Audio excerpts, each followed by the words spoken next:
Thank you. Selamat malam semuanya, rekan muda dan yang berjiwa muda, berapapun usia biologisnya, tapi jiwanya muda.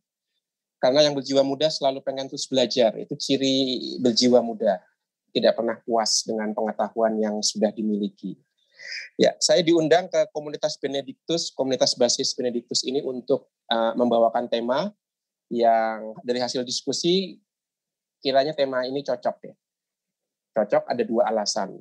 Alasan pertama, dunia modern kita mempertentangkan iman Katolik dengan sains, dengan ilmu pengetahuan.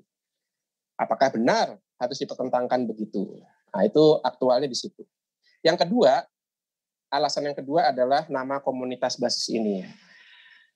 Santo Benediktus itu menjadi pembaharu budaya Eropa termasuk ilmu pengetahuan di Eropa. Maka kongregasi biarawan yang ikut Santo Benediktus itu terkenal juga sebagai para biarawan yang pengetahuannya luas. Maka para Benediktin, itu terkenal dengan mereka yang punya sains mumpuni. Jadi pas ini antara tema dengan nama komunitas basis ini.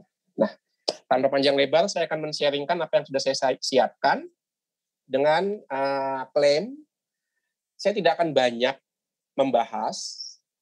Tujuan yang mau saya sampaikan adalah justru mau mengundang banyak pertanyaan dan memancing diskusi kita. Jadi nanti kira-kira 50-50 gitu, antara pemaparan dan diskusi. Itu, tujuan saya itu, justru memancing diskusi. Oke, semoga terpancing ya. Jadi memancing itu tidak hanya ikan, tidak hanya kerusuhan, tapi juga diskusi bisa kita pancing.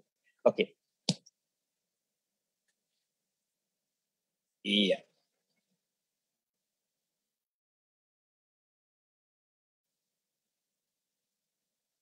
Ya, kelihatan ya bahannya ya? Kelihatan, Romo. Oke. Catholic Faith and Science ya. Iman Katolik dan ilmu pengetahuan. Ingat, judulnya adalah Iman Katolik. Maka ini iman dalam gereja Katolik. Apa itu gereja Katolik? Nanti bisa kita bahas dalam diskusi, tapi yang pasti untuk saat ini kata gereja Katolik itu identik dengan gereja Roma Katolik di bawah satu pimpinan, satu gembala, yaitu Bapak Paus yang saat ini Bapak Paus Fransiskus. Jadi saya tidak akan berbicara iman dari gereja Reformasi, iman dari gereja Protestan, iman dari gereja Calvin atau Zwingli atau ritus ortodoks, ritus timur ya. Saya tidak akan berbicara itu, atau juga iman dari agama lain. Itu menarik tapi bukan jatah kita malam ini, tapi iman dari gereja Katolik. Lalu yang kedua, apa itu sains ya? Ini dikaitkan dengan ilmu pengetahuan, khususnya ilmu pengetahuan alam. Nah, ini. Jadi lebih dikaitkan dengan ilmu pengetahuan alam yang kemudian nanti akan berkembang menjadi banyak cabangnya.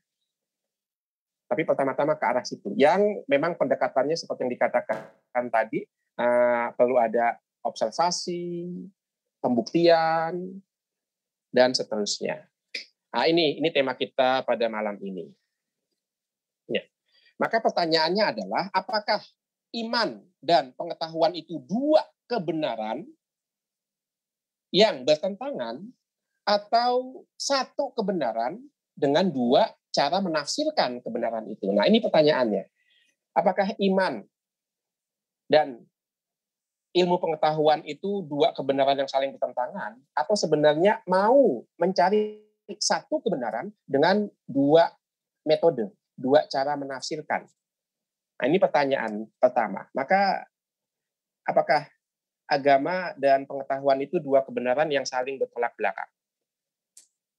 Sebagai contoh, saya akan mengambil perdebatan yang muncul sejak ilmu pengetahuan alam itu berkembang. Nah, nanti akan kita lihat ya. Jadi, saya akan memulai dari sejarahnya dulu. Kapan ilmu pengetahuan dipertentangkan dengan iman? Dan ternyata itu tidak begitu lama muncul. Itu ada di abad ke-16. Dengan abad ke-15-16 melalui tokoh Galileo Galilei. Akan kita lihat nanti. Nah, Ini dia, maka kita akan melihat dua kebenaran ini dulu. Yang satu, kebenaran menurut kitab suci. Ini dikaitkan dengan ilmu pengetahuan alam. Berdasarkan kitab suci, data yang ada di kitab suci, kita melihat gambaran alam semesta seperti ini. Nah, ini.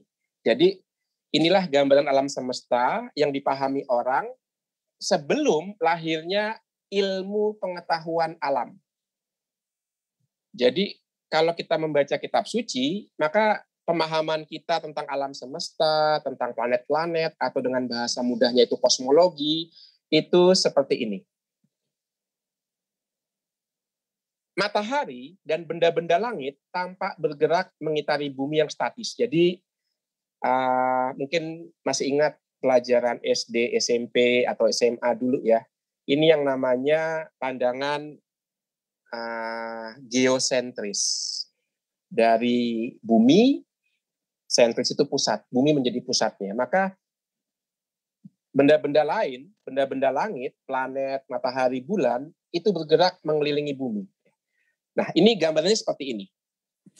Lalu yang kedua, itu ada dalam kitab suci.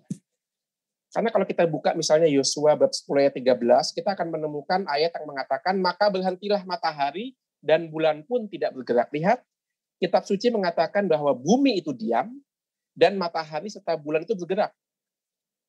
Jadi Yosua 10:13 itu kalau kita letakkan dalam konteks yang lebih luas, itu mengisahkan bagaimana Israel dalam perjalanannya menuju tanah suci itu sedang bertempur dengan suku-suku lain dalam perjalanan mereka. Dan ketika bertempur itu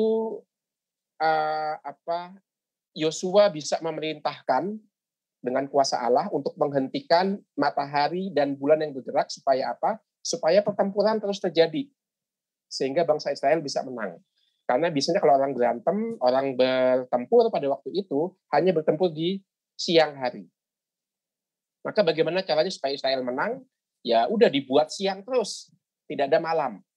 Nah, itu sebabnya mengapa matahari yang bergerak dihentikan oleh doanya Yosua. Ini. Jadi pandangan bahwa bumi sebagai pusat itu ditemukan dalam kitab suci.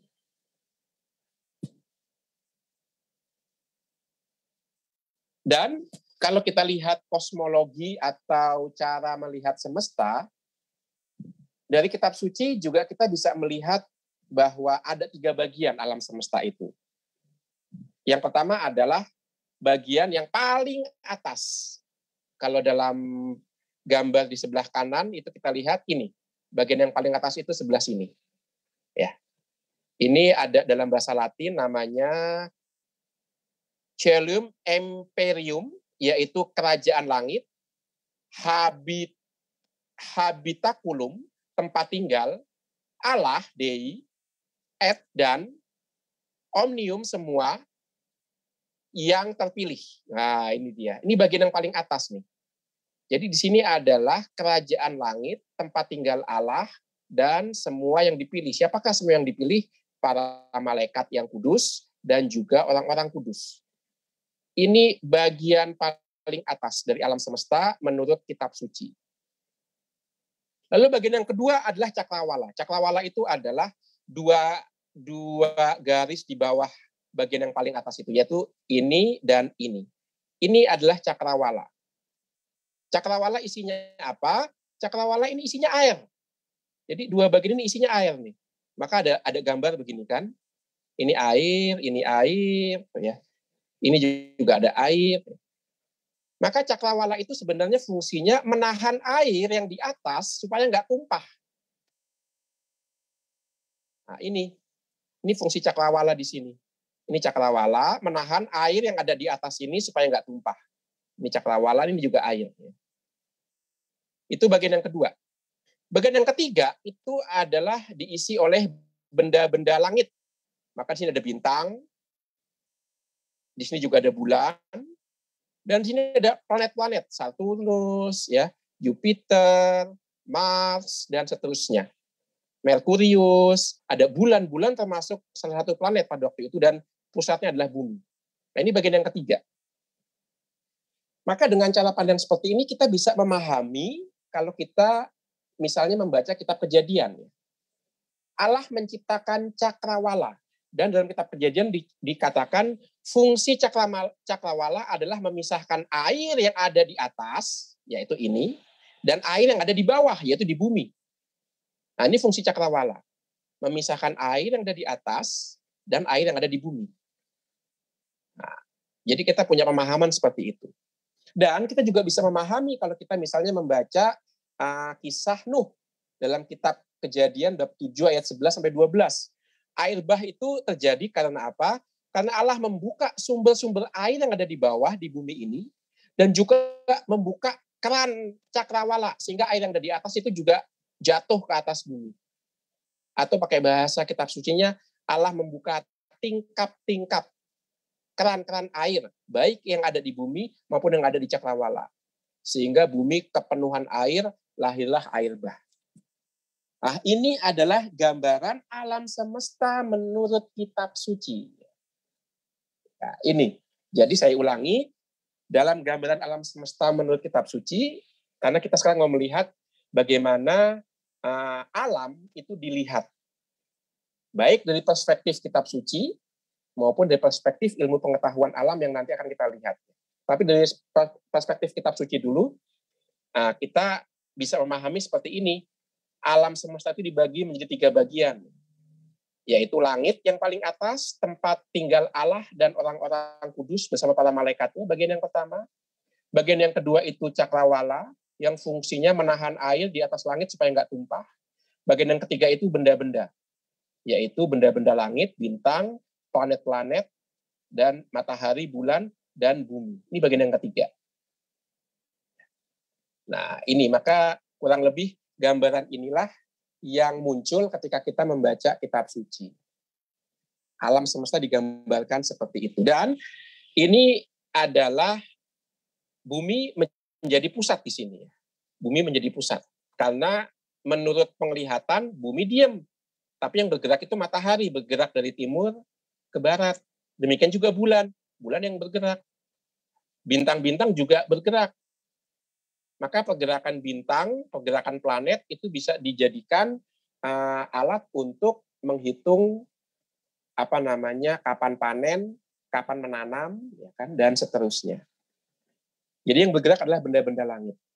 Ini cara pandang alam semesta menurut kitab suci. Sekarang bagaimana kalau disandingkan dengan cara pandang ilmu pengetahuan alam? Khususnya dimulai dengan Galileo Galilei, menurut ilmu astronomi. Menurut ilmu pengetahuan alam, bumi dan benda-benda langit berputar mengelilingi matahari. Lihat, di sini pusatnya matahari, lalu di sini planet-planet, salah satunya bumi, itu berputar mengelilingi matahari. Kalau dalam kitab suci yang menjadi pusat itu adalah bumi, geosentris, dalam menurut ilmu astronomi yang menjadi pusat itu adalah matahari atau heliosentris. Lalu yang kedua, ternyata di alam semesta itu tidak ada batasnya. Bandingkan dengan pandangan kitab suci tentang alam semesta tadi. Itu dibagi menjadi 3 bagian. Langit yang paling atas, tempat Allah bertahta, lalu ada cakrawala, tempat air di atas, dan kemudian benda-benda langit. Tetapi menurut ilmu astronomi, dan itu dibuktikan juga dengan penjelajahan ruang angkasa, entah dengan berawak astronot atau tanpa awak, dan kemarin juga dibuktikan ya pemilik perusahaan Virgin itu pakai galaktik pesawatnya itu sudah sampai ke ruang angkasa, tidak ada tuh batas-batasnya, tidak ada kelihatan bagian-bagiannya. Tidak seperti yang dikatakan dalam kitab suci, ruang angkasa bahkan sampai saat ini belum dijumpai batasnya di mana. Nah, itu berbeda. Perbedaan yang kedua dengan apa yang dikatakan kitab suci. Perbedaan ketiga, ternyata ruang angkasa yang belum ditemukan batasnya itu diisi oleh jutaan galaksi dan juga tak terhitung sistem tata surya yang berbeda dari sistem tata surya yang kita kenal. Karena ruang angkasa tak terbatas, maka juga galaksi dan tata surya yang ada juga tak terbatas, paling tidak sampai saat ini. Karena kita belum menemukan batasnya. Dan seperti yang dikatakan seorang astronot dari Rusia, ketika untuk pertama kalinya berjalan-jalan di ruang angkasa, tidak menemukan tahta Allah. Seperti yang dikatakan kitab suci. Nah, ini dia. Jadi, apakah ada dua kebenaran tentang cara kita memandang alam semesta? Yaitu kebenaran menurut kitab suci dan kebenaran menurut ilmu pengetahuan. Maka mana yang benar? Ya kan pertanyaannya. Apakah sains harus mengikuti kitab suci, dan ini yang dibuat oleh gereja sampai abad ke-19, maka semua orang yang mengatakan bahwa bumi bergerak mengelilingi matahari itu akan dihukum. Kopernikus misalnya, itu dikucilkan. Galileo Galilei lepas dari hukuman mati, akhirnya hanya dihukum, dilarang mengajar, dan dipenjara di rumahnya. Sementara rekannya, Giordano Bruno, itu dibakar hidup-hidup karena menolak ajaran gereja bahwa bumi menjadi pusat. Giordano Bruno dibakar di Roma, yang sekarang menjadi tempat pasar kembang.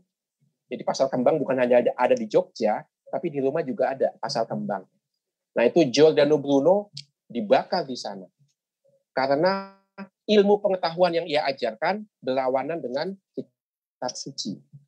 Karena Giordano Bruno, Kopernikus, Galileo Galilei mengajarkan heliosentris. Dan itu berlawanan dengan kitab suci. Jadi sampai abad ke-18, abad ke-19 bahkan, ilmu pengetahuan harus mengikuti kitab suci. Maka Paus Pius ke-12 itu mengeluarkan yang namanya indeks. Indeks itu adalah daftar buku yang dilarang dibaca oleh orang Katolik. Salah satunya ya buku Galileo Galilei, salah satunya buku dari Newton, juga bukunya Kopernikus, itu dilarang karena berlawanan dengan isi kitab suci. Atau pilihan yang kedua, kitab suci harus mengikuti ilmu pengetahuan. Nah, ini adalah posisinya Galileo Galilei. Kitab suci harus mengikuti penemuan-penemuan paling akhir. Maka kitab suci itu harus berubah menurut Galileo Galilei. Karena sekarang yang lebih tepat itu adalah ilmu pengetahuan. Karena bisa dibuktikan dan itu kelihatan. Itu bisa diobservasi. Ya, jadi sekarang mana yang harus diikuti? Ilmu pengetahuan harus tunduk pada kebenaran kitab suci, atau kebenaran kitab suci harus ngikutin ilmu pengetahuan, penemuan-penemuan paling canggih. Nah, ini perdebatannya di sini. Dua kebenaran yang seolah-olah saling bertentangan. Ini baru di bidang astronomi. Ini baru di bidang bagaimana memahami alam semesta. Yang lebih panas lagi, yang lebih hot lagi, itu sebenarnya di bidang teori evolusi. Ya. Bahkan sampai sekarang, di beberapa bagian negara bagian Amerika Serikat, teori evolusi Darwin dilarang diajarkan di sekolah negeri karena isinya tidak sesuai dengan kitab suci. Jangan jauh-jauh ke Amerika Serikat lah.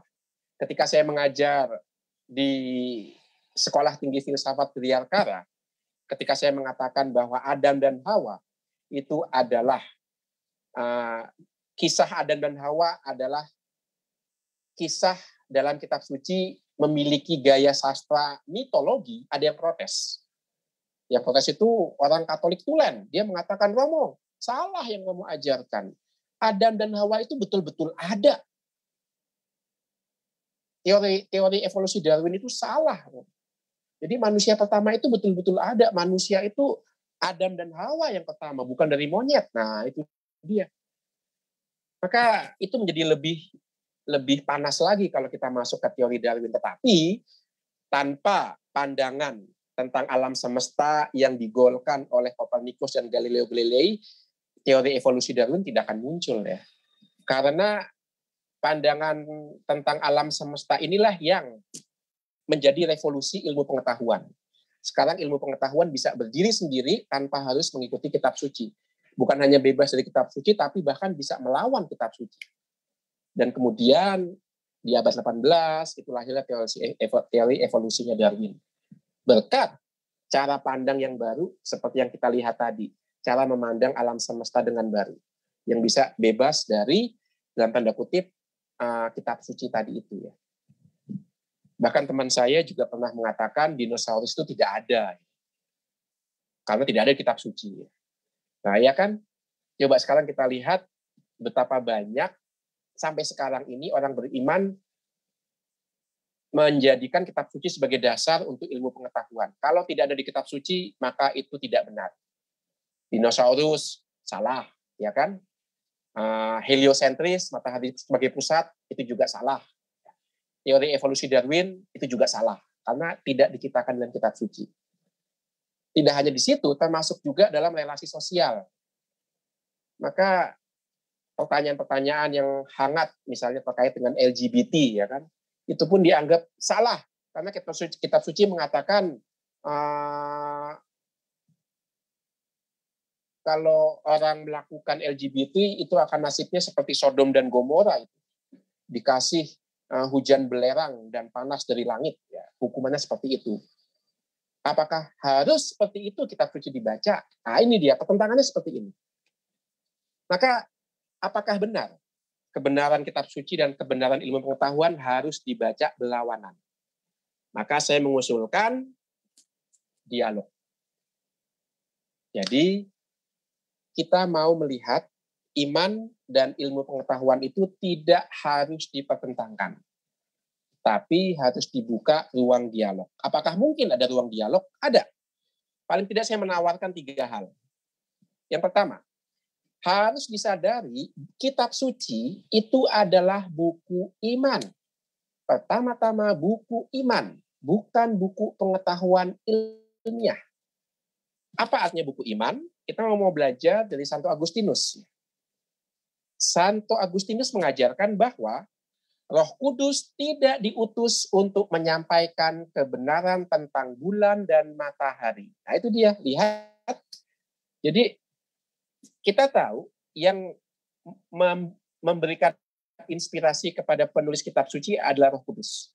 Dan Roh Kudus memberikan inspirasi bukan tentang kebenaran benda-benda fisik. Misalnya matahari dan bulan. Roh Kudus tidak diutus untuk membuat kita yang membaca kitab suci, pengikut Kristus, itu menjadi ahli matematika, ahli fisika, ahli biologi. Tidak. Nah, itu bukan tujuannya kitab suci. Bahkan sudah sejak abad ke-4, abad ke-5, Agustinus melihat seperti itu. Maka salah kalau menjadikan kitab suci sebagai dasar untuk penelitian ilmiah. Itu salah. Sudah sejak zaman Santo Agustinus harus dipahami kitab suci adalah buku iman. Kitab suci bukan kamus matematika. Kitab suci bukan kamus biologi. Bukan kamus fisika. Bukan. Kitab suci adalah buku iman. Maka jangan berpikir kita membaca kitab suci, lalu kita menjadi ahli fisika, ahli biologi, ahli kimia. Tidak. Maka pertanyaannya, orang baca kitab suci supaya apa? Yang kedua, Santo Agustinus dan Paus Leo ke-13 itu mengatakan, kebenaran kitab suci adalah kebenaran keselamatan. Bukan kebenaran tentang bintang-bintang di langit.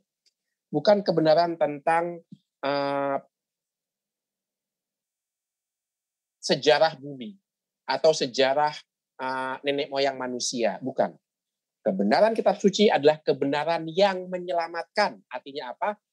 Mau mengatakan Allah setia pada janjinya. Itu kebenaran yang menyelamatkan.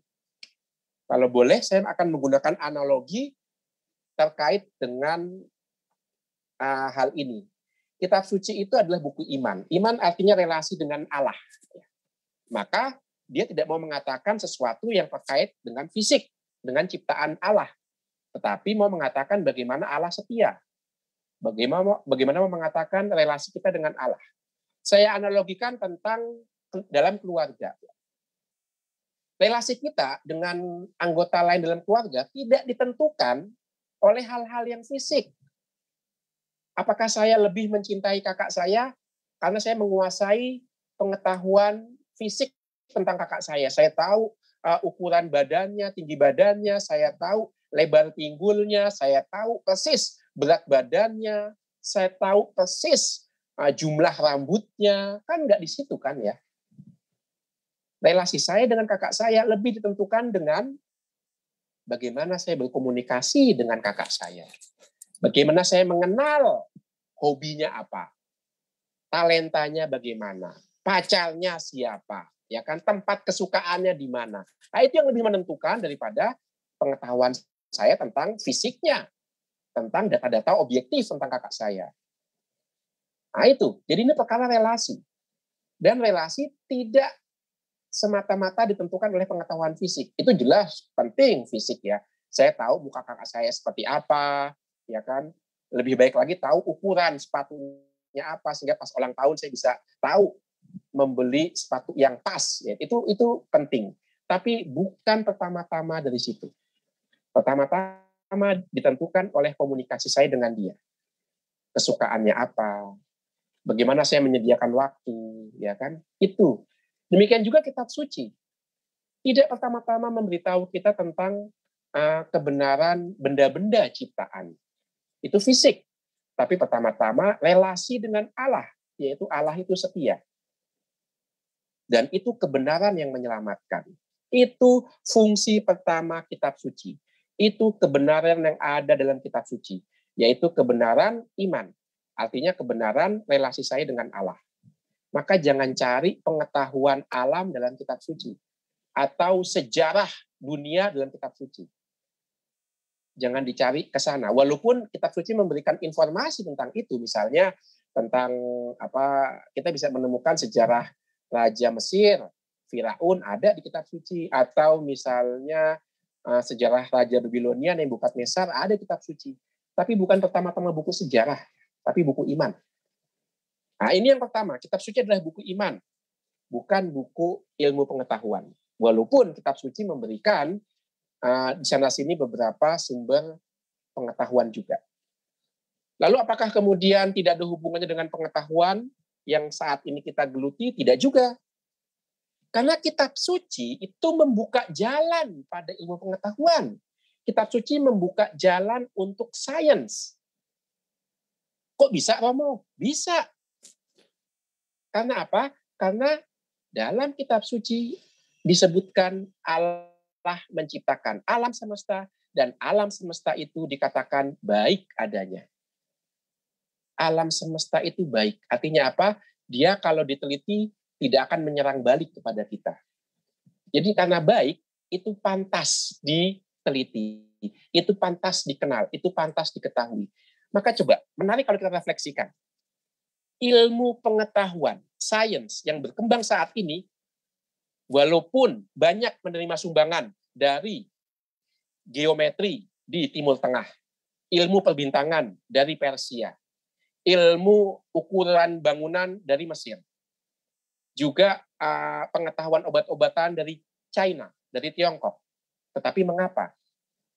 Semua sumbangan itu digunakan secara maksimal dan berkembang maksimal di dunia Barat. Dunia Barat tidak menemukan mesiu. Mesiu itu dari Cina. Dunia Barat tidak menemukan ilmu ukur bangunan geometri. Itu ditemukan oleh orang Mesir. Orang Barat tidak menemukan ilmu perbintangan. Itu ditemukan oleh orang Babilonia, orang Persia. Orang Barat tidak menemukan sistem irigasi pertanian. Itu ditemukan oleh bangsa lain. Tapi pertanyaannya, mengapa ilmu pengetahuan yang berkembang saat ini dilakukan oleh orang Barat? Mengapa? Akalnya ada pada tradisi iman Kristen Yahudi. Itu yang membedakan. Jadi ilmu pengetahuan yang berkembang saat ini di dunia modern berakar pada iman Kristen Yahudi. Mengapa? Salah satunya karena hanya dalam tradisi Kristen Yahudi, alam itu dilihat sebagai sesuatu yang baik. Sehingga bisa diteliti, bisa ditelaah, bisa diajak sebagai sahabat, tanpa kita takut. Di tempat lain, alam itu dipandang sebagai sesuatu yang menakutkan. Maka di beberapa tempat, hutan itu masih dianggap angker, ya kan? Orang masuk hutan itu ketakutan. Jangan-jangan ketemu genderuwo, ya. Jangan-jangan ketemu nenek lampir. Ini saya generasi zaman dulu, jadi masih tahu cerita nenek lampir. Mungkin anak-anak muda sekarang nggak tahu nenek lampir itu siapa. Nenek lampir itu adalah musuhnya siapa sih juga lupa itu nama jagoannya itu. Nah itu ya, jadi seolah banyak budaya menggambarkan alam itu masih dikuasai oleh kekuatan-kekuatan supranatural. Sementara dalam kitab suci dikatakan alam semesta itu tidak dikuasai oleh roh-roh jahat, tapi alam semesta itu baik. Diciptakan Allah baik. Itu membuka jalan untuk meneliti alam. Membuka jalan untuk mendekati alam tanpa rasa takut. Orang Eropa, kalau tidak mengenal kitab suci, Yahudi Kristen, tetap akan ketakutan kalau masuk hutan. Mungkin teman-teman muda tahu ya, Lord of the Ring ya kan, film Lord of the Ring yang 3 jilid itu kan ada tokoh-tokohnya di situ, ada troll, ada siapa lagi itu yang kupingnya panjang, jago panah dan badannya ringan, terus apa ya namanya, elf ya kan, lalu juga ada yang lilip badannya pendek itu siapa namanya ya, saya lupa suku bangsa apa itu ya. Nah itu semuanya adalah makhluk-makhluk hutan itu, menguasai hutan. Maka orang Eropa yang belum mengenal iman Yahudi Kristen itu akan ketakutan masuk hutan, karena akan bertemu troll, bertemu raksasa, bertemu elf, bertemu peri-peri hutan. Tetapi iman Yahudi Kristen itu membebaskan manusia dari tahayul-tahayul seperti itu. Sehingga orang Eropa gara-gara iman Yahudi Kristen bisa meneliti alam tanpa rasa takut. Alam diciptakan baik karena Allah yang menciptakan. Jadi kitab suci itu membuka jalan untuk ilmu pengetahuan alam. Karena alam dibebaskan dari tahayul-tahayul seperti itu. Tidak hanya alam dibebaskan dari tahayul, karena satu-satunya yang menciptakan dan berkuasa atas alam adalah Allah, tetapi dalam kitab suci Kristen Yahudi, alam dipercayakan kepada manusia. Manusia dalam kitab Kejadian diberi kuasa untuk mengelola alam. Salah satunya dengan mengetahui hukum-hukum alam. Nah, ini yang menjadi cikal bakal ilmu pengetahuan alam modern. Karena sekarang manusia diberi kuasa oleh Allah untuk mengelola. Alam tidak lagi dikuasai oleh roh-roh jahat, oleh gelundung peringis, atau oleh genderuwo, oleh tuyul. Tidak, alam dicerahkan kepada manusia. Maka manusia menghayati iman dalam kitab suci Kristen Yahudi, lalu kemudian mengembangkan ilmu pengetahuan alam, mempelajari hukum-hukumnya, dan berkembang sampai sekarang. Maka tanpa kitab suci Kristen Yahudi, ilmu pengetahuan modern tentang alam semesta itu tidak akan muncul. Kita masih hidup di bawah ketakutan dengan tahayul-tahayul seperti itu. Maka di bawah tahayul tidak ada ilmu pengetahuan modern. Itu alasan kedua bagaimana kitab suci bisa membuka jalan pada ilmu pengetahuan alam modern. Itu alasan yang kedua. Dan alasan yang ketiga adalah biara. Kita tahu biara ya kan pusat iman. Karena tinggal di sana para biarawan, orang yang hidupnya itu berdoa, meditasi. Itu menjadi pusat ilmu dan budaya. Sekali lagi menekankan bagaimana iman Kristen Yahudi yang diterima oleh orang Eropa menjadi cikal bakal untuk pendekatan saintifik modern saat ini. Jadi nggak perlu dipertentangkan. Karena iman yang mendorong orang untuk punya pengetahuan seperti saat ini ya. Karena dari fakta, biara menjadi pusat ilmu dan budaya Eropa. Mengapa? Di Eropa, biara menjadi tempat penyimpanan dan duplikat buku-buku. Maka kalau kita lihat peta Eropa, banyak kota besar, itu pusatnya adalah katedral dan biara. Sebagai contoh, kota Milan. Kota Milan itu pusatnya adalah Duomo, adalah katedral. Dan di dekat katedral itu ada biara. Maka di mana ada biara, di situ menjadi pusat ilmu pengetahuan dan pusat budaya. Dan sekitar biara kemudian berkembang hal-hal lain. Maka kalau kita lihat kota-kota besar Eropa itu gampang dilihat strukturnya ya. Tengah-tengah itu entah katedral, entah biara.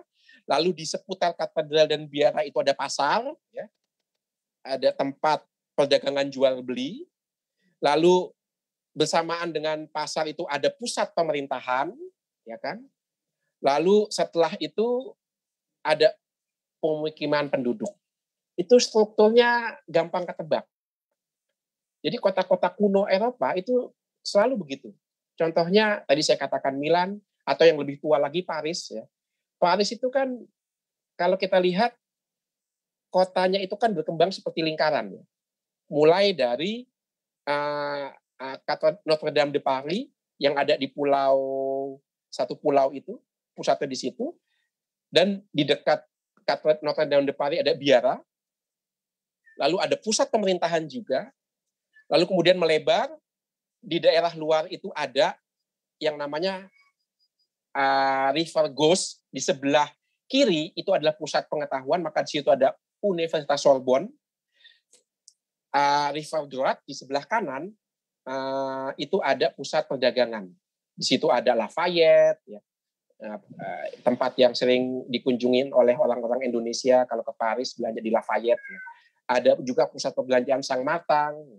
Nah, itu juga pusat mall yang terkenal karena mahalnya itu. Nah, itu kota-kota besar di Eropa dibagi dengan jelas seperti itu. Dan pusatnya selalu entah katedral, entah biara. Lalu ada pusat pemerintahan di dekatnya, lalu kemudian ada pusat perbelanjaan ekonomi, dan ada pusat ilmu pengetahuan. Seperti itu. Mengapa? Karena biara itu sejak lahirnya budaya Eropa menjadi pusat perbanyak buku dan tempat penyimpanan buku. Dan kita tahu buku sumber pengetahuan. Lalu yang kedua, para biarawan yang tinggal di sana itu hidup dengan 3 tugas. Berdoa jelas, bekerja jadi penyangkul atau juga bikin kerajinan tangan, dan kemudian juga membaca atau belajar. Ada banyak buku dan belajar. Kalau kita lihat sebenarnya di beberapa film yang sekarang muncul di televisi, kita akan menemukan jejak-jejak sejarah ini. Teman-teman tahu film yang dulu sempat mewabah di kanal TV HBO itu, saya lupa judulnya apa namanya ya, Game of Thrones ya kan, itu kan mencerminkan Eropa abad pertengahan itu. Ada biara yang punya banyak buku, yang hidupnya juga dari buku sebagai ilmu pengetahuan. Maka tanpa biara, orang Eropa sekarang nggak akan punya pengetahuan seperti saat ini. Maka iman itu tidak perlu diperlawankan dengan ilmu pengetahuan. Iman melahirkan ilmu pengetahuan. Dari kitab suci tadi seperti kita lihat, dan juga dari kehidupan para biarawan yang hidupnya beriman. Dan jangan salah, pada waktu itu sebelum munculnya biara-biara di Eropa, orang-orang Roma itu malas melakukan pekerjaan tangan. Malas nyangkul, malas bersihin rumah, ya kan? Karena semua yang terkait dengan pekerjaan tangan diserahkan kepada budak. Bagi mereka bekerja tangan itu pekerjaan budak. Santo Benedictus mengubah pandangan itu. Menurut Santo Benedictus, salah satu musuh utama para biarawan adalah kemalasan.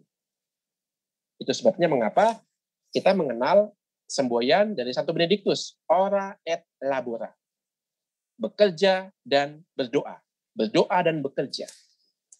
Nah, itu dia. Dan ini mengubah mentalitas Eropa.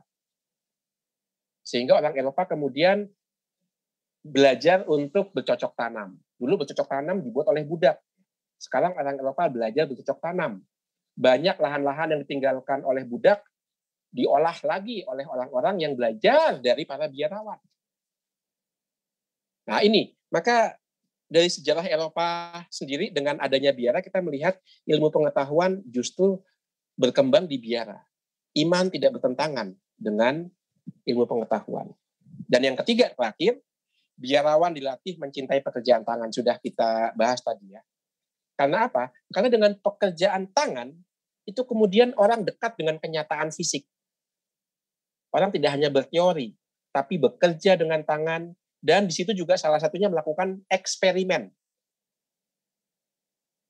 Nah, itu dia. Maka Galileo Galilei, Copernicus, Newton, itu mengapa bisa melahirkan teori ilmu pengetahuan alam? Karena mereka menerima warisan dari para biarawan. Itu, jadi kerap kali kita melupakan hal ini. Maka tidak ada pertentangan antara ilmu pengetahuan dengan kitab suci. Galileo salah karena dia seolah-olah mengatakan, aku yang menemukan ilmu pengetahuan. Lupa, dia berhutang budi dari para biarawan. Nah, banyak orang selangkali lupa. Ilmu pengetahuan sekarang itu punya hutang budi dari para biarawan yang sudah lebih dulu mengadakan percobaan dalam biara mereka, yang sudah lebih dulu mencintai pekerjaan tangan, yang tidak mengharamkan kenyataan-kenyataan fisik. Bukankah seorang biarawan yang membuktikan teori Darwin itu benar? Bukan Darwin. Darwin hanya berspekulasi, hanya berteori, tapi seorang biarawan yang menentukan, yang membuktikan secara empiris bahwa teori Darwin itu benar, yang namanya Mendel. Itu seorang biarawan itu.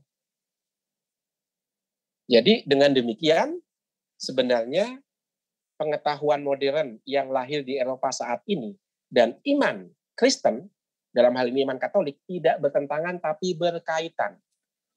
Tanpa iman Katolik, tidak ada pengetahuan modern saat ini.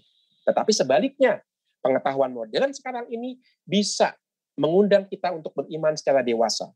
Tidak semuanya melulu dikembalikan ke kitab suci, atau kitab suci tidak dibaca secara harafiah. Jadi ada dialog di situ. Ilmu pengetahuan modern mengakui sumbangan iman, kita orang beriman, belajar menjadi orang beriman yang dewasa dari ilmu pengetahuan, yaitu membaca kitab suci tidak semata-mata secara harafiah, tapi disesuaikan dengan bahasa yang berkembang di zaman kita masing-masing. Tidak semuanya bisa dikembalikan langsung ke dalam kitab suci. Karena seperti yang dikatakan Agustinus tadi, kitab suci tidak mau mengajarkan kita untuk menjadi ahli matematika atau ahli fisika. Ya, dengan demikian selesai pemaparan saya. Maka seperti saya katakan tadi, tujuan saya adalah membuka dialog dalam tanya jawab. Jadi 50-50 ya. Oke.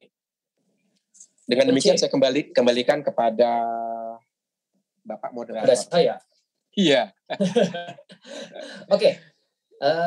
Menarik banget ya temanya ya. Bapak Ibu teman-teman kalau ada pertanyaan bisa chat ke aku ya. Ini sementara aku cek di kolom chat ada 1 pertanyaan yang udah masuk. Pas dengerin temanya aku pikir bakal banyak pertanyaan. Tapi ternyata baru 1, antara bingung mau nanya apa ya. Jadi aku bacain 1 pertanyaan ini dulu Romo ya. Tapi kalau nggak salah ya ngomongin soal science and faith, pencetus Big Bang Theory itu juga seorang Romo kalau nggak salah, atau benar nggak sih Mo? Iya, Big Bang Theory itu sebenarnya kan dikalkulasikan oleh siapa namanya itu, saya lupa namanya ya, yang dibuat filmnya Theory of Everything itu siapa itu? Nah, saya lupa. Tapi memang kalau kita runut bukan hanya seorang biarawan, tetapi coba Big Bang Theory itu dari mana gagasan awalnya? Apa yang terjadi pertama kali muncul dalam teori Big Bang Theory? Menurut Big Bang Theory, segalanya berawal dari apa? Dari sebuah ledakan kan ya? Ledakan dahsyat. Ledakan dahsyat. Dan apa yang terjadi ketika ledakan dahsyat itu? Apa yang pertama kali keluar dari ledakan? Cahaya. Terang. Dari mana gagasan terang? Kita lihat kembali ke kitab suci Yahudi. Allah berfirman, jadilah terang. Maka terang itu jadi. Maka dugaan saya, sadar nggak sadar, penemu dan penggagas serta yang menjelaskan Big Bang Theory itu dipengaruhi oleh kitab suci, kitab Kejadian itu. Pada mulanya adalah terang itu. Maka kan terang ciptaan pertama dari Allah. Nah itu. Jadi iya, memang ada seorang biarawan yang pertama kali menelurkan itu, tetapi jauh sebelum biarawan itu sebenarnya filsuf Yunani abad ke-6 atau abad ke-7 sebelum Masehi sudah mengatakan itu. Oke, ini aku sembari googling, namanya itu ini ya, Father of the Big Bang Theory, George Lemaitre, Belgian cosmologist, Catholic priest, and Father of the Big Bang Theory. By the way, sekarang pertanyaan udah mulai masuk nih. Oh tadi ini Stephen Hawking ya, Mo ya? Stephen Hawking. Stephen Hawking ya. Ini dapat bantuan dari kolom chat ini. Phone a friend, dapat jawaban di kolom chat. Oke, aku bacain pertanyaannya ya. Ini pertanyaan pertama tadi yang udah masuk. Kapan atau bagaimana terjadi perdamaian antara sains dan iman seperti ada dalam kitab suci? Contoh konsep bumi bulat dan bundar. Maksudnya bulat dan datar ya? Bulat versus datar gitu. Gimana tuh, Mo? Iya, jadi kapan berdamai? Pertama-tama sebelum berdamai, kapan berantem dulu kan ya? Itu berantem dengan Galileo Galilei. Tadi di ruang chat saya juga baca. Karena apa? Karena Galileo Galilei itu melampaui batas-batas ilmu pengetahuan. Galileo Galilei, seperti saya katakan tadi, mengklaim diri bahwa sekarang ilmu pengetahuan punya hak untuk mengajarkan orang beriman cara membaca kitab suci. Nah itu kan kelewatan itu ya. Dia melewati batas-batas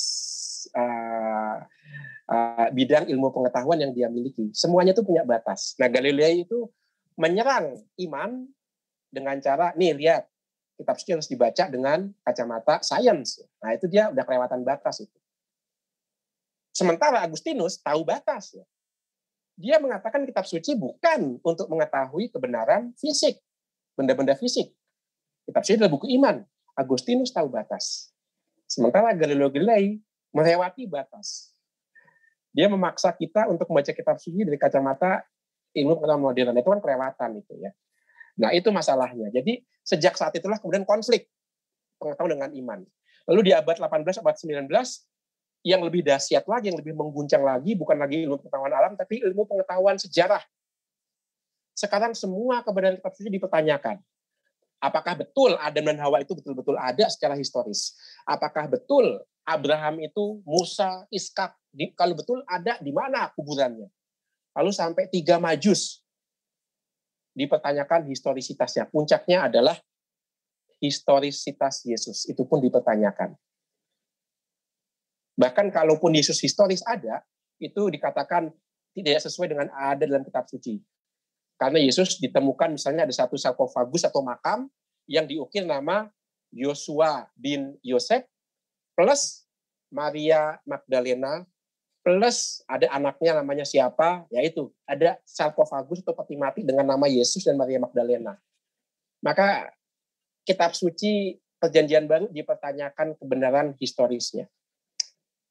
Sampai sekarang kita masih menghidupi 2 pertentangan itu. Tetapi mulai dari Paus Leo ke-13 sudah ada upaya untuk berdamai dengan ilmu pengetahuan. Dilanjutkan oleh Paus Pius ke-12 yang mengatakan kitab suci jangan dibaca harafiah. Kitab suci juga menggunakan gaya sastra pada zamannya. Dengan kata lain, Paus Pius ke-12 mulai menerima ilmu ilmiah untuk membaca kitab suci. Dan berpuncak pada Konsili Vatikan kedua. Nah, itu mulai ada perdamaian itu dengan ilmu pengetahuan. Itu secara formal seperti itu. Jadi pada mulanya saling berantem, tapi pelan-pelan mulai abad ke-19-20 gereja mulai mau belajar, menerima kebenaran terbatas dari ilmu pengetahuan, dan Vatikan kedua berdialog dengan ilmu pengetahuan, membuka dialog itu. Dan sebagai tambahan informasi, sampai sekarang universitas negeri di Eropa itu selalu mempunyai fakultas teologi. Sebuah pengakuan bahwa tanpa teologi tidak akan muncul ilmu pengetahuan yang sekarang berkembang. Di semua universitas negeri ternama di Eropa itu selalu punya fakultas teologi, kecuali di Perancis. Karena Perancis punya sejarah kelam dengan gereja. Maka sejak revolusi Perancis, fakultas teologi ditendang keluar dari kampus-kampus negeri di sana. Tapi di Jerman, di negara-negara lain, itu selalu ada fakultas teologi. Ya, itu. OC. Ini ada yang angkatan by the way nih. J. Stripcan. Mau kalau ada orang mau nanya, boleh langsung nyalain mic itu boleh? Boleh ya. Jadi mungkin ini J kan kalau angkat tangan mau nyalain mic langsung nanya ke Romo, silakan. Sembari aku nunggu, aku akan bacain pertanyaan. Oh iya nih, suaranya udah keluar. Silakan. Oke. Ini ya mau saya kira dalam realita itu kan ada bidang-bidang yang nggak boleh saling apa itu ya, intervensi ya, misalnya antara ilmu dengan seni budaya. Ada 5 bidang ya yang saya tahu: ilmu, seni budaya, filsafat, teologi, dan iman atau agama. Nah ini kan punya bahasa, punya cara penyampaian yang beda-beda ya. Satu contoh saja, misal kita tanya, bagaimana terjadinya gunung berapi? Nah, seorang ilmuwan dengan disiplin akademisnya, dia akan bilang ini magma keluar dari bumi dan begitu dan seterusnya, ada gunung api strato dan macam-macam. Itu kata geolog. Tapi mungkin sastrawan akan menjawabnya enggak serumit itu. Dia akan bilang Gunung Tangkuban Perahu itu asalnya dari perahu yang ditendang sama Sangkuriang, blep. Jadilah Gunung Tangkuban Perahu. So simple gitu kata si sastrawan ini. Ya kenapa? Karena orang sastra itu pakai bahasa perlambang, simbol, peribahasa dan sebagainya. Kalau ilmu kan tidak, dia bahasanya empirik, positif, tegas gitu kan, apa adanya. Itu 2 contoh ya, antara ilmu dan seni. Lalu filsafat itu spekulatif, beda lagi. Teologi itu sumbernya juga dari wahyu. Jadi teologi itu kan merasionalisasikan wahyu sesuai konteks yang ada gitu. Demikian juga agama terikat dengan bahasa-bahasa pelambang, simbol, apalagi itu peribahasa dan segalanya yang hidup pada era di mana ayat-ayat itu muncul kan. Dan itu harus kontekstual dengan yang ada sekarang. Kalau ditafsir secara ilmiah ya ora gathuk toh. Orang-orang dulu itu kan menyampaikan sesuatu yang belum diketahui ya lewat simbol-simbol itu, lewat lambang-lambang dan segala macam itu. Itu mau tentang Galileo dan sebagainya sudah saya tulis di chat, di ruang chat. Mohon dikoreksi kalau salah mau atau ditambahin kalau kurang. Terima kasih. Iya, terima kasih. Ya, itu betul ya. Itu betul. Jadi memang maka saya katakan tadi, sekarang orang itu rupanya sudah mulai sadar untuk tidak lagi melihat relasi iman dan pengetahuan itu dalam di bawah sudut pandang konfliktual.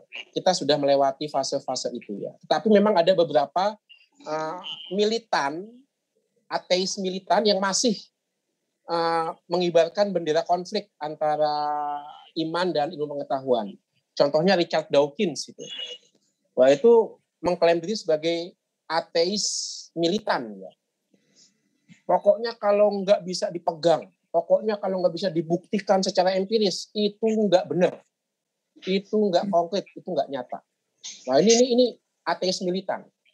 Tapi udah semakin banyak orang capek ngikutin dia.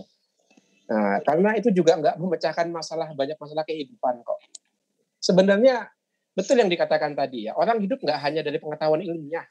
Apakah kita itu puas menghidupi hanya dari penemuan-penemuan ilmiah ya kan? Yang selalu menjadi pertanyaan saya adalah ngakunya orang modern, ngakunya hidup secara ilmiah, tapi kenapa bioskop masih penuh? Kenapa TV kita lebih banyak hiburan daripada siaran pengetahuan ilmiah? Artinya apa? Kita nggak hanya hidup dari matematika, kita nggak hanya hidup dari fisika, kita juga hidup dari seni. Kita juga mau mencari jawaban di balik pertanyaan-pertanyaan mengapa. Sains itu mencoba menjawab bagaimana mekanisme alam semesta, hukum alam. Itu pertanyaan bagaimana. Tetapi iman, Mengapanya? iya itu mengapanya. Tetapi iman, teologi, seni itu mau menjawab enggak. Pengetahuan itu, sains itu mau menjawab bagaimananya. Tetapi iman, seni menjawab mengapa. Dan mengapa itu kan terkait makna hidup ya. Matematika nggak bisa memberikan makna hidup. 1+1 sama dengan 2, nggak ada makna hidup di situ. Tetapi puisi, ya kan, film, ya. Nah, itu kan memberikan kita jawaban atas makna hidup. Iman, agama, filsafat, itu memberikan makna hidup, tuh, jawaban atas makna hidup kita. Maka menarik juga sih, orang-orang yang mengaku hidup secara ilmiah, mengapa masih menjalani upacara modern? Apa itu upacara modern? Selesai kuliah, yang katanya kuliah ilmiah, masih ada wisuda. Untuk apa wisuda diadakan? Apa buktinya wisuda berguna secara ilmiah? Nggak ada. Tapi mengapa perlu diadakan? Nah, itu dia. Bukti bahwa kita nggak hanya hidup dari sesuatu yang sifatnya empiris, ilmiah, tapi ada sesuatu yang lebih, yang namanya makna. Nah, itu nggak diberikan oleh ilmu pengetahuan alam, ilmiah. Itu dijawab oleh agama dan seterusnya. Nah, itu jawabannya betul yang dikatakan ada bahasa-bahasa. Dan di atas itu ada 2 pertanyaan yang mau dijawab secara berbeda. Bidangnya pengetahuan ilmiah, sains itu adalah bagaimana, maka ada hukum alam dan seterusnya. Dan bidangnya agama, iman itu adalah mengapa, yaitu makna hidup. Yaitu tambahan dari saya, begitu. Terima kasih, Mo. Yes. Berarti masing-masing punya porsi yang nggak tergantikan gitu, Mo ya? Iya, dan jangan Nggak boleh dilewatkan, intervensi, ya. nggak boleh Ya. saling intervensi ya, Mo. Nggak boleh saling, iya. Jadi kita nggak punya penafsiran universal itu segalanya, enggak. Ya, mungkin kutipan sedikit dari Santo Thomas Aquinas ya. Kebenaran itu indah. Veritas pulchra est. Kebenaran itu indah. Maka kebenaran matematika itu indah betul. Dan kebenaran geometri itu juga bisa enak dipandang gitu kan. Ada titik temu antara kebenaran ilmiah dengan kebenaran seni. Dan ada kebenaran iman. Itu ada titik temunya. Jadi walaupun nggak saling intervensi, tapi bisa berdialog. Mengapa kitab suci kita itu menjadi bestseller yang nggak bisa dikalahkan oleh novel sehebat apapun. Kitab suci Kristen itu adalah buku bestseller. Diterjemahkan dalam banyak bahasa dan nggak pernah nggak pernah berhenti dicetak. Karena dalam kitab suci itu ada jawaban atas pertanyaan paling dalam dari dasar hidup kita, dari lubuk kita yang paling dalam. Nah, itu yang nggak bisa diberikan oleh buku-buku pengetahuan alam. Kitab suci memberikan itu, maka diterjemahkan ke dalam banyak bahasa itu. Dan sampai sekarang masih dibaca. Itu dia jawabannya. Yes, begitu. Oke. Aku lanjut ya ke pertanyaan berikutnya, Mo. Ya. Ada yang nanya lagi, Romo, berarti benar dong kalau ilmu pengetahuan yang berkembang sekarang ini dipengaruhi oleh Yahudi. Karena banyak yang membenci Yahudi dan bilang kalau apa yang ada sekarang ini karena dipengaruhi Yahudi. Gimana tuh? Betul, ada klaim-klaim ini Zionis ini dan seterusnya ya. Maka menarik kalau kita lihat, kita lihat aja yang paling sederhana, yaitu abjad. Alfabet yang kita pakai sekarang. Di mana munculnya alfabet itu? Dari Mesir, Romo? Enggak. Mesir enggak melahirkan alfabet, hieroglif. Dari Persia, Romo? Enggak. Persia enggak menemukan alfabet. Itu kunei, yaitu simbol-simbol dari paku. Alfabet yang kita punyai sekarang ini muncul di Kanaan, di Palestina, yang disebut Tanah Suci, yang ditinggali oleh orang Yahudi. Orang Kanaan yang menemukan itu, dan kemudian diadopsi secara luar biasa oleh orang Yahudi. Dari situ kemudian lahir abjad-abjad lain. Dari Proto-Kanaan lahir abjad, misalnya abjad Yunani, alfa sampai omega. Lalu kemudian lahir ke alfabet Latin. Nah itu, dari penemuan yang sederhana, alfabet. itu tidak bisa dipisahkan dari tanah Kanaan, tempat tinggal orang Yahudi. Dan buku, orang Yahudi begitu cepat mengadopsi teknologi buku sebagai cara Allah mewahyukan diri. Lihat bagaimana orang Yahudi di satu sisi beriman, di sisi lain begitu terbuka dengan teknologi. Maka nggak salah orang Yahudi sebagai bangsa pilihan, pintar-pintar, terbuka dia orang. Nah, itu. Jadi memang pengetahuan sekarang tidak bisa dipisahkan dari iman Yahudi. Saya sudah mengatakan iman Yahudilah yang membebaskan alam dari tahayul, sehingga manusia bisa mendekati alam tanpa rasa takut. Ketemu jin, ketemu gelundung tringis, ketemu Ninitowo, bukan setan, ketemu pocong. Itu iman Yahudi membebaskan kita dari tahayul. Yang kedua, konsep waktu. Konsep waktu Yahudi itu linear. Artinya ada titik awal dan nanti akan titik akhir. Artinya apa? Artinya kita nggak tahu nanti jadinya seperti apa. Karena selalu ada sesuatu yang baru. Itu konsekuensi konsep waktu linear. Di depan ada apa kita nggak tahu. Sebaliknya, budaya di luar Yahudi punya konsep waktu melingkar. Sesuatu yang dulu pernah terjadi akan terulang lagi. Entah Tiongkok, entah India, entah Babilonia, itu punya konsep waktu melingkar. Hanya orang Yahudi yang punya konsep waktu linear, lurus. Artinya ada sesuatu yang baru. Tidak semata-mata semua serba mengulang. Maka ada pemikiran penemuan-penemuan. Ya. Tanpa konsep waktu yang linear, orang nggak akan terdorong untuk mengadakan penelitian. Ngapain ngadain penelitian? Orang akan terulang lagi kok besok. Semua yang pernah terjadi akan terjadi lagi. Itu kan konsep waktu melingkar itu. Sekali lagi, siapa? Yahudi lagi. Nah ini. Nah, jadi sumbangan Yahudi untuk pengetahuan modern sekarang ini memang begitu besar. Yang paling besar adalah membebaskan alam dari tahayul dan memberikan konsep waktu yang lurus bahwa sejarah berkembang, tidak hanya mengulang-ulang. Bahkan dalam budaya Jawa pun, karena kita dipengaruhi oleh pendekatan Hindu, kita masih punya konsep melingkar kan. Dalam budaya Jawa kan seperti itu ya. Ada satu penulis di tahun 70-an itu menjadikan Pulau Jawa itu sebagai jarum jam. Jarum yang pendek, Pulau Sumatera itu sebagai jarum yang panjang, jarum menit. Maka Indonesia itu seperti jam yang berputar. Nah, itu kan konsep waktu yang berulang-ulang sebenarnya. Nah, itu dia. Itu sumbangan Yahudi. Maka betul, tidak bisa dipisahkan dari iman Kristen Yahudi, pengetahuan modern saat ini. Ya, begitu. Oke.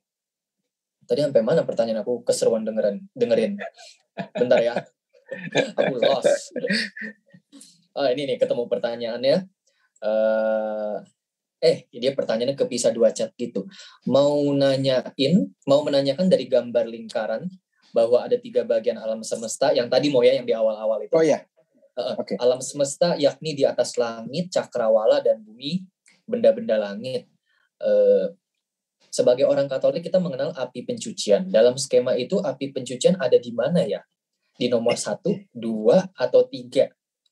Dan mungkin nyambung juga pertanyaan aku, berarti semua orang di zaman dulu percaya bahwa Tuhan ada di atas langit, makanya mereka bikin itu ya, Menara Babel itu, karena mereka percaya kalau mereka ke atas terus bisa nyampe ke tahta Allah begitu.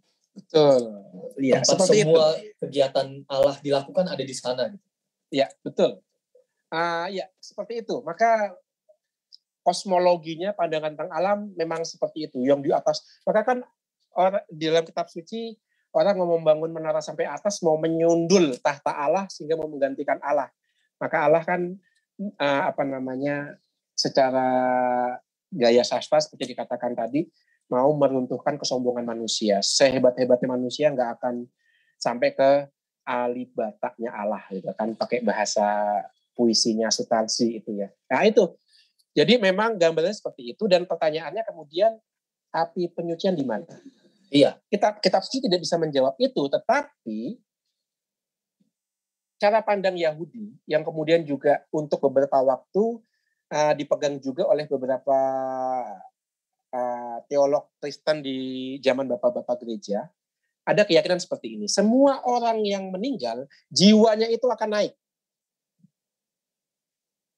Maka pertanyaannya adalah, naik kemana? Dalam tradisi Yahudi, abad pertama, yang dipengaruhi oleh tradisi Syria, ada pandangan langit itu punya 7 tingkat. Yang menarik apa? Yang menarik adalah tingkat paling bawah dan tingkat kedua paling bawah, kalau tidak salah, itu dihuni oleh malaikat-malaikat jahat. Maka dalam kitab Paulus, itu masih kita temukan tuh pandangan seperti ini. Paulus mengatakan musuh kita adalah roh-roh jahat yang melayang-layang di udara. Nah itu. Jadi di bawah langit itu tempat tinggalnya roh-roh jahat. Lalu di langit yang ke-6 atau langit yang paling bawah itu tinggal Beelzebul, malaikat-malaikat yang membangkang. Itu dibuang oleh Allah dari langit yang paling atas ke langit yang paling bawah. Api penyucian itu ada di langit yang keberapa saya lupa. Lalu setelah lepas dari api penyucian, nanti bisa naik ke tahta Allah. Nah begitu. Jadi api penyucian itu ada di langit yang keberapa. Nah, seperti itu api penyucian. Maka untuk orang Yahudi, Kristen Yahudi, Yesus naik ke surga itu punya makna luar biasa. Artinya apa? Yesus naik ke surga berarti membuat jalan tol, menembus langit tingkat keberapapun, membuat jiwa-jiwa orang Kristen itu bisa lepas dari gangguan roh-roh di udara ataupun dari setan-setan yang menguasai langit paling bawah, sehingga jiwanya nggak tersesat, tapi bisa langsung menuju surga, atau kalau memang harus dicucikan dulu, masuk api penyucian. Itu yang menjadi kunci mengapa iman Kristen begitu digandrungi oleh orang-orang pada zaman itu. Karena yakin kalau saya mati, jiwa saya ikut Yesus. Karena Yesus sudah merintis jalan ke surga. Sementara di luar Kristen, jiwanya belum tentu naik ke surga. Bisa-bisa jiwanya ditangkap oleh roh jahat yang di udara. Atau ditangkap oleh setan yang ada di langit yang paling bawah. Sementara orang Kristen, itu bahasa Jermannya nunut Yesus. Yang sudah naik ke surga. Dan membuat sebuah jalan sampai ke surga. Nah itu gambarannya seperti itu. Itu diyakini oleh orang-orang Kristen Yahudi yang masih sangat kental punya pandangan tentang malaikat. Maka ada malaikat di surga, ada malaikat yang memberontak menjadi setan, tinggal di langit ke paling bawah, dan setan-setan mantan malaikat ini menguasai roh-roh jahat yang tinggal di udara itu. Seperti itu kira-kira tentang api penyucian dan tingkat-tingkat langit. Ya. Oke. Mau nanya, Romo punya kucing ya? Iya, saya cat lover saya. Barusan lewat depan Romo soalnya. Aku bingung ini filter atau kucing beneran. Iya. Romo lagi seru ngomong soalnya terus lagi nggak lihat ke depan. Kucing lewat. Iya, Oke, aku balik ke pertanyaan lagi. Bentar ya Mo ya, kasih waktu cari pertanyaannya. Aku lost terus soalnya dengerinnya serius.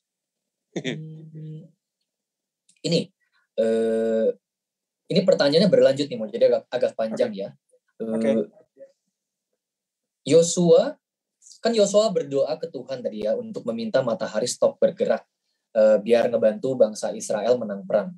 Ini pertanyaan pertamanya nih. Pertanyaan saya, dia berdoa berapa lama sampai doa dia terwujud? Terus ada yang nyambungin lagi pertanyaannya, Romo, ketika Yosua berdoa, apakah waktu siang itu diperpanjang? Misalnya ditambah berapa jam siangnya? Atau buminya yang berhenti bergerak? Sehingga jadi siang terus gitu ya. Terima kasih. Pertanyaannya gitu. Oke. Ya, itu sebabnya, terima kasih pertanyaannya. Itu sebabnya kita penting memahami pandangan tentang alam semesta di dalam kitab suci atau kosmologi. Dalam kosmologi kitab suci yang bergerak itu matahari, bukan bumi. Maka disebut geosentris. Mengapa kitab suci meletakkan bumi sebagai pusat? Karena manusia adalah ciptaan yang paling utama. Karena manusia ciptaan yang paling utama, bumi, tempat tinggal manusia, ya jadi pusat dong. Nah itu logikanya di situ. Karena manusia adalah ciptaan Allah yang paling utama, yaitu citra Allah, maka tempat tinggal manusia itu menjadi pusat alam semesta. Logikanya di situ. Maka ketika Yosua berdoa matahari berhenti, maka yang ada dalam benak masyarakat pada waktu itu, matahari betul-betul berhenti. Karena ingat, matahari itu bukan sumber terang pada zaman itu. Terang itu beda lagi. Matahari dan bulan dan bintang-bintang, apa fungsinya?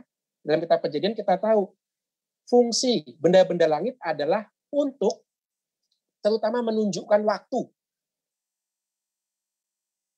Waktu menanam, waktu memanen, atau juga waktu malam dan waktu pagi. Maka kalau matahari berhenti, berarti siangnya diperpanjang. Nah, itu. Buminya diam, karena bumi menjadi pusat, dia nggak bergerak.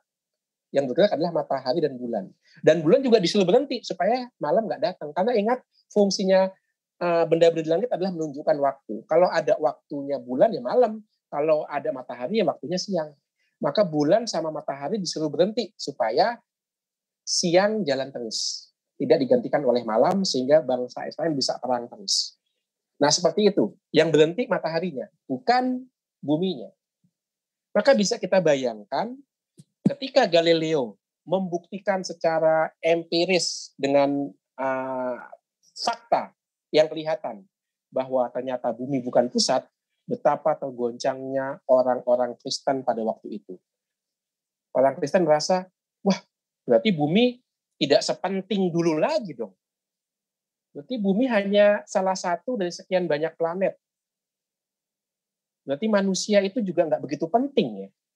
Apalagi dengan pengetahuan sekarang ada begitu banyak planet, begitu banyak galaksi, dan tak terbatas, bumi tidak penting lagi. Maka ada manusia yang kehilangan rasa percaya diri, orang merasa minder, aku tidak sepenting seperti nenek moyangku memandang diri mereka. Itu revolusi luar biasa itu, bahwa bumi kehilangan tempat pentingnya. Kurang lebih seperti itu gambarannya ya. Jadi perlu dipahami kosmologi kitab suci pada waktu itu. Ya.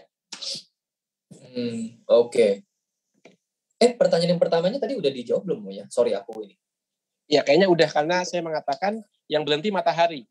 Dan kita nggak tahu sampai kapan, pokoknya sampai menang perang Israel lah, gitulah. Iya. Berarti itu Yosua ya berdoa terus tuh ya, non-stop gitu. Iya, ditahan matahari itu, iya kan? Oke. Oke. Sebentar.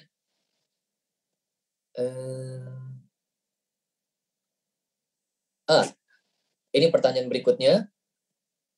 Bagaimana Tuhan memberikan jalan untuk mengembangkan pengetahuan yang menghancurkan manusia, seperti nuklir?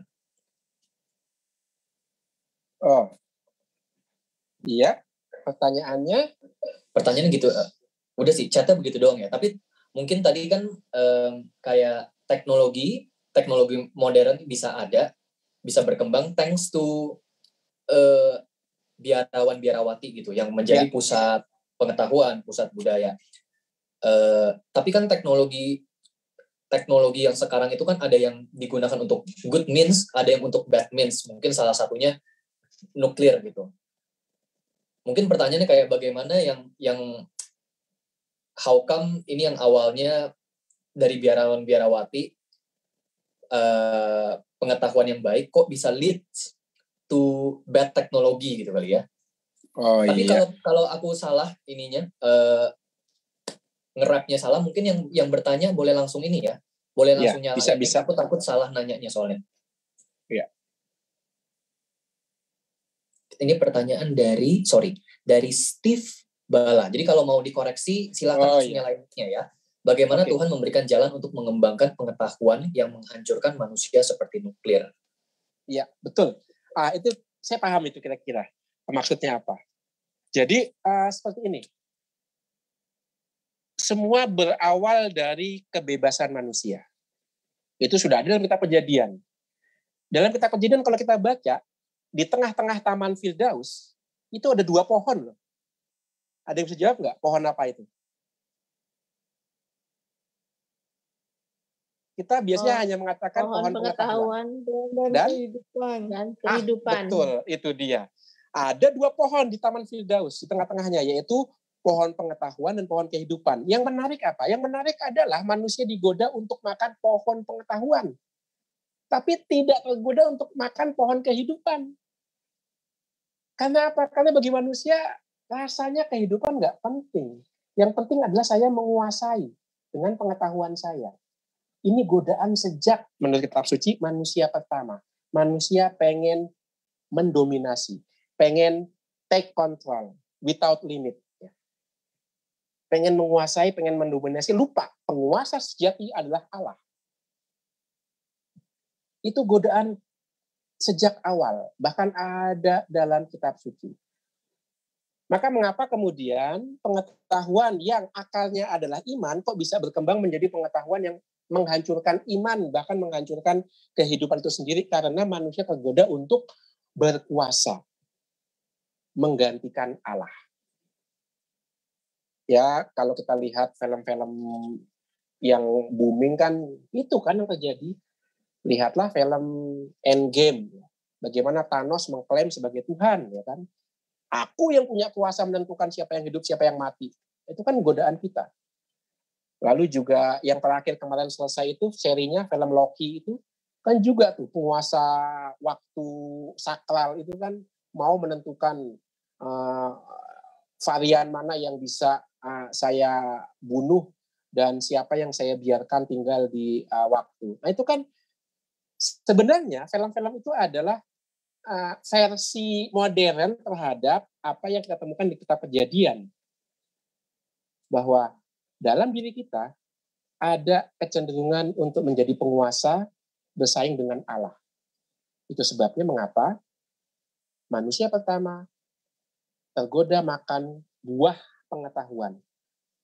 Tapi tidak mau makan buah kehidupan, padahal buah kehidupan tidak dilarang. Itu. Dan itu sebabnya mengapa dalam kitab suci kebijaksanaan yang lepas dari Allah itu begitu disindir, dikritik habis-habisan. Kita tahu kitab Kohelet itu bahasa Indonesianya apa ya? Kitab apa sih? Yang ada perikop mengatakan sia-sia semua adalah sia-sia. Pengkhotbah ya. Semua sia-sia. Sia-sia karena kita mencari pengetahuan di luar Allah. Tapi untuk orang yang berjalan bersama Allah tidak akan kehabisan tenaga. Bisa berlari mengalahkan kaum muda dan punya sayap untuk terbang. Nah itu. Jadi mengapa sekarang orang menciptakan nuklir? Ya karena dia mau menguasai dunia, melupakan bahwa penguasa sejatinya itu Allah. Pengetahuan yang lahir dari iman akhirnya digunakan untuk menghancurkan iman itu sendiri. Seperti Adam dan Hawa.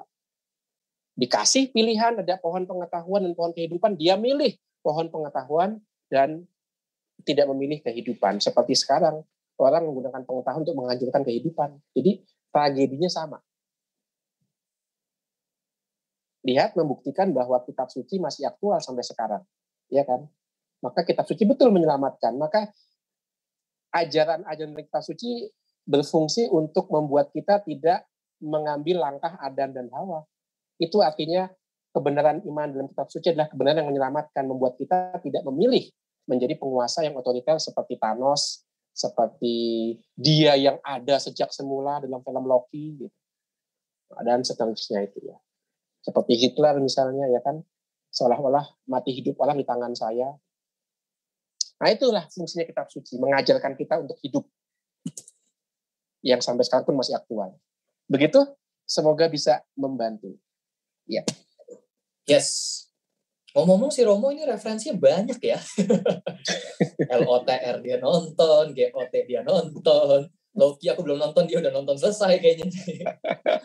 Ini setelah dilihat-lihat lagi, Romo pun ada di galaksi ini ya Romo. Iya kan. Apakah member dari Guardian of Galaxy, Romo? Iya, saya anggota yang ke-7 ya. Aku lanjut lagi ya. Iya. Ini pertanyaannya jadi banyak nih.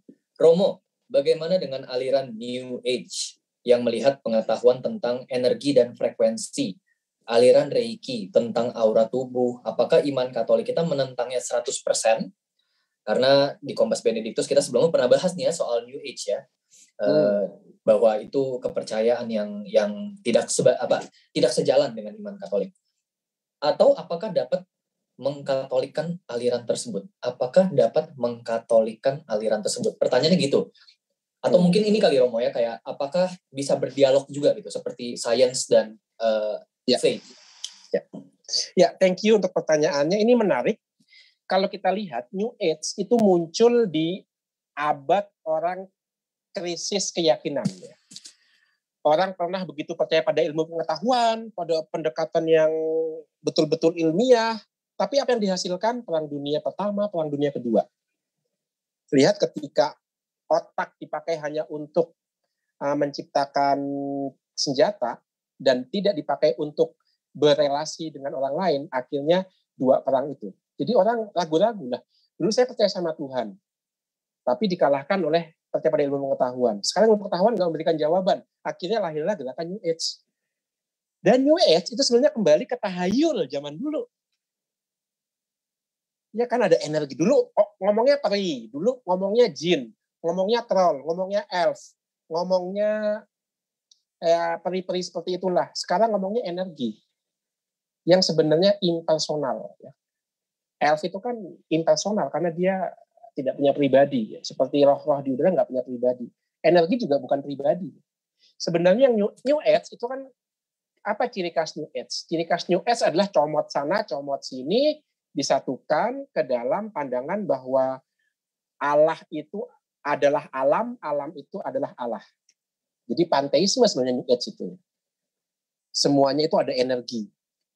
Impersonal. Sementara iman kita berakar pada iman orang Yahudi, Allah adalah pribadi. Bahkan dengan Kristen, Allah itu Tritunggal. Jadi secara dasariah, New Age itu sebenarnya kembali ke masa sebelum iman Yahudi itu. Karena zaman dulu juga ada yang namanya panteisme, ada yang namanya sinkretisme ya. Orang Romawi misalnya, ada satu bangunan di Roma namanya Pantheon. Mengapa disebut Pantheon? Dari kata pan, seluruh, theon, theos, Tuhan. Maka di gedung Pantheon ini diletakkan patung dewa-dewi, Tuhan-Tuhan dari segala suku bangsa yang ditaklukkan oleh kekaisaran Roma. Di situ ada dewa Zeus, ada dewa Marduk, ada dewa Tiamat, ada dewa Abraham, ada dewa Yesus, dipasang di Pantheon. New Age kan kayak begitu sebenarnya. Nyomot dari Kristen ini, nyomot dari Hindu ini, nyomot dari meditasi ini, jadikan satu. Mirip seperti keyakinan bangsa Romawi zaman dulu. Apakah bisa berdialog? Saya yakin tetap bisa. Asal diletakkan bahwa yang diyakini oleh New Age itu levelnya bukan pada ilahi, tapi levelnya ada pada alam. Energi itu kan sesuatu yang alamiah. Dia tidak bersifat ilahi. Dia bisa dikuasai oleh manusia. Seperti misalnya Feng Shui. Nah itu kan bukannya berlawanan dengan iman, tidak. Itu bagian dari budaya. Feng Shui itu teknologi, hitung-hitungan. Sesuatu yang logis sebenarnya. Demikian juga apa yang namanya tadi Reiki ya. Reiki itu kan juga sesuatu yang ilmiah sebenarnya. Jadi bisa kita dialogkan sejauh energi-energi itu tidak diletakkan selevel dengan pribadi ilahi. Energi itu adalah tatarannya ada di dunia ciptaan. Kita tidak menyembah energi, kita tidak mohon kepada energi. Sebagai contoh, saya punya teman Romo, itu latihan yoga. Kalau di yoga aslinya, itu kan latihan yoga dengan asanas itu membangkitkan kundalini, yaitu ular energi yang tinggal dalam perutnya 2 jari di atas pusar kita. Maka kalau melatih kundalini, semua energi di badan kita akan keluar. Nah, itu tidak perlu ditantangkan dengan iman Katolik. Karena memang badan kita punya energi kok. Dan kalau kita melatih itu, kita punya energi itu sejauh kita menerima energi itu sebagai anugerah dari Allah. Nah, itu. Jadi bisa didialogkan sejauh kita tidak menyandingkan energi itu sebagai saingan dari Allah. Enggak, itu ciptaan. Begitu. Oke. Berarti kita juga harus sadarin kalau aliran New Age itu in the first place bisa ada ya karena itu semua juga ciptaan Tuhan ya Mo ya. Alam energi ada di alam dan alam semesta semua kan juga ciptaan Tuhan. Iya, betul. Ya. Oke, semoga terjawab ya. Aku lanjut lagi. Ini ada pertanyaan. Malam Romo, saya ingin bertanya terkait perkembangan ilmu sosial dengan semakin kompleks dan berkembangnya isu-isu sosial di sekitar manusia. Masih panjang ya pertanyaannya ya. Contoh kasusnya, pelegalan aborsi di banyak negara dan secara sosial dikaji dari berbagai bidang. Misal, kebebasan untuk memilih, hak asasi manusia, pemahaman bahwa manusia dinilai dari orang yang telah dilahirkan, bukan yang saat belum dilahirkan, dan sebagainya. Bagaimana Gereja Katolik melihat fenomena ini, terutama dalam kaitannya isu-isu tersebut dengan ilmu yang berkembang? Ya, betul. Terima kasih untuk pertanyaannya. Dalam dokumen Konsili Vatikan kedua, khususnya terkait dengan Presbyterorum Ordinis, yaitu persiapan para calon imam, itu dikatakan bahwa jantung teologi itu adalah kitab suci, dan rekan terdekat dari teologi selain filsafat adalah ilmu-ilmu sosial, ilmu-ilmu kemanusiaan. Mengapa ilmu kemanusiaan menjadi rekan paling dekat setelah filsafat? Karena Allah menjadi manusia. Kalau Allah menjadi manusia, maka yang namanya ilmu kemanusiaan pantas dijadikan rekan dialog teologi, rekan dialog iman. Nah itu. Jadi Gereja Katolik tidak mengharamkan pendekatan sosiologis, antropologis, tidak. Banyak romo-romo itu yang ahli antropologi. Saya punya dosen ketika belajar dulu, seorang perempuan, dan dia punya 2 gelar doktor, 1 bidang antropologi, 1 bidang teologi. Perempuan lagi, udah perempuan, doktor, antropologi, dan teologi. Ngajar para calon imam. Wah, itu kan luar biasa itu. Maka sebenarnya Gereja Katolik sangat terbuka dengan hal ini. Itu yang pertama. Lalu yang kedua, bagaimana terkait pendekatan ini dengan hal-hal yang terkait dengan etika hidup, seperti aborsi, juga LGBT yang sedang marak sekarang. Prinsipnya satu, menghargai kehidupan. Sebagai contoh, ketika ada aborsi. Aborsi itu ada aborsi sukarela, artinya ya udah saya mengandung, saya tidak menginginkan anak ini, ya saya akan ke tempat pengguguran. Dan ternyata ada banyak negara yang notabene Katolik mengizinkan hal itu secara legal. Argentina, Polandia, negara-negara Eropa itu melegalkan aborsi. Walaupun tetap ada syarat-syarat dan ketentuannya ya, tetapi itu dilegalkan. Nah, bagaimana gereja memandang ini? Gereja memandang bahwa yang penting untuk diselamatkan adalah kehidupan. Sebagai contoh, ketika pada satu kasus ada pilihan menyelamatkan ibu atau bayi dalam kandungan, maka di saat ini gereja kemudian mengatakan, oke, karena kehidupan yang diselamatkan, ibu lah yang menjadi prioritas untuk diselamatkan. Tetapi ibu juga punya hak untuk mengatakan, aku rela mengorbankan nyawaku untuk anak yang kukandung. Itu pun bisa diterima. Bahkan ada beberapa orang kudus yang lahir dari pilihan ini. Seorang ibu memilih untuk menyelamatkan bayinya daripada dirinya. Ada seperti itu. Jadi prinsipnya adalah menyelamatkan kehidupan. Maka eutanasia sukarela juga ditolak oleh gereja. Karena itu sama saja dengan tidak menghargai kehidupan. Kehidupan sesulit apapun itu layak dijalani. Nah itu prinsip gereja Katolik. Kehidupan itu dihargai. Dan ini bukan hanya prinsip gereja Katolik, bahkan orang yang nggak beragama pun punya prinsip yang sama. Kehidupan ini berharga. Ya di masa pandemi ini kan, entah beragama entah enggak, orang-orang setuju kehidupan diselamatkan. Maka ada banyak relawan, banyak tenaga medis yang mau capek-capek bekerja menyelamatkan pasien. Mengapa mereka melakukan itu? Ya karena dalam dirinya ada prinsip kehidupan berharga dan harus diselamatkan.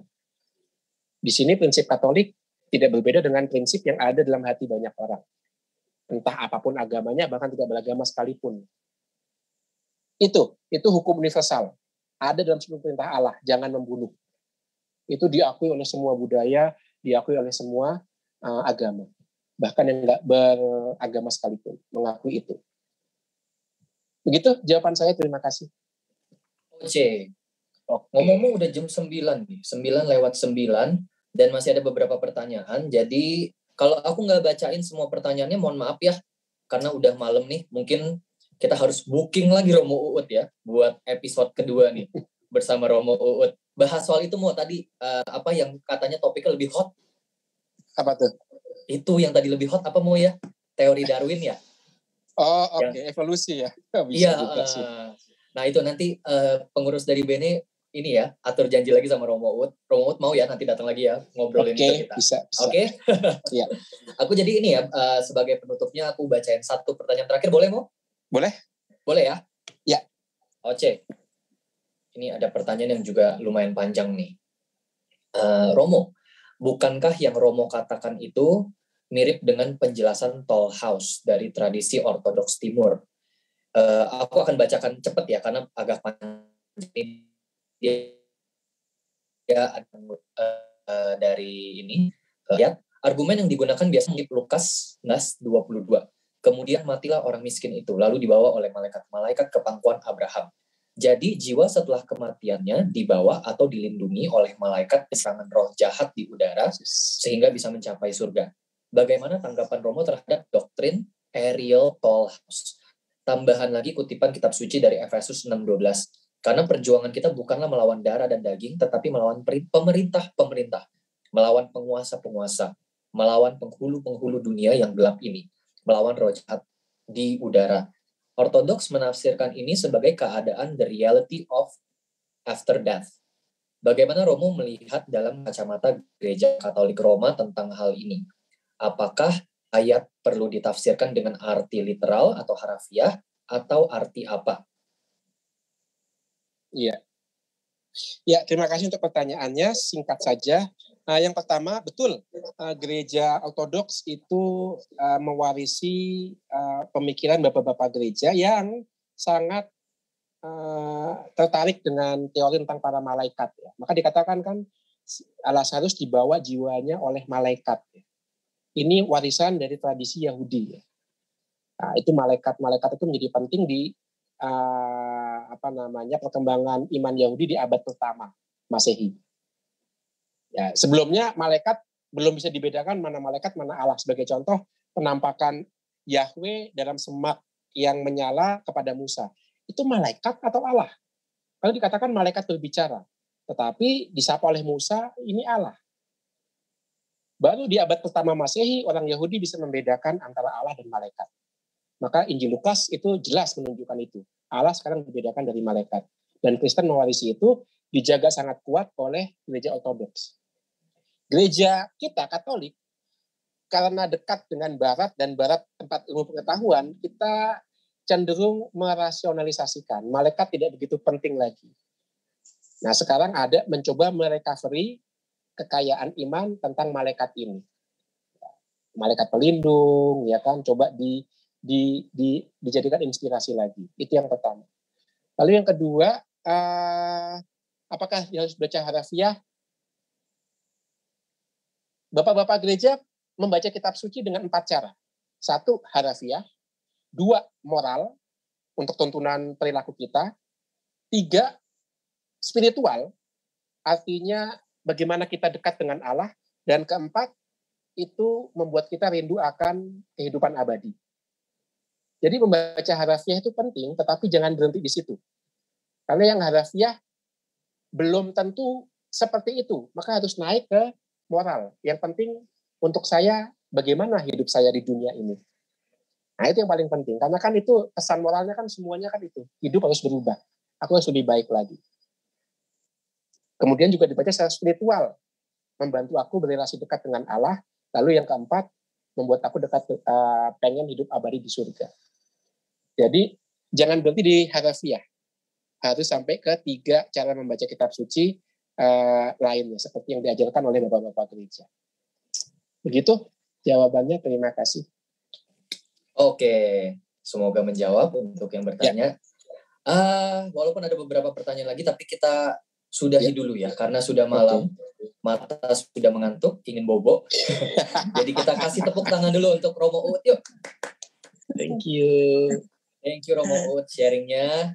Ini ada yang bilang, salut sama Romo Ut, pengetahuan umum dari Game of Thrones sampai dengan Thanos.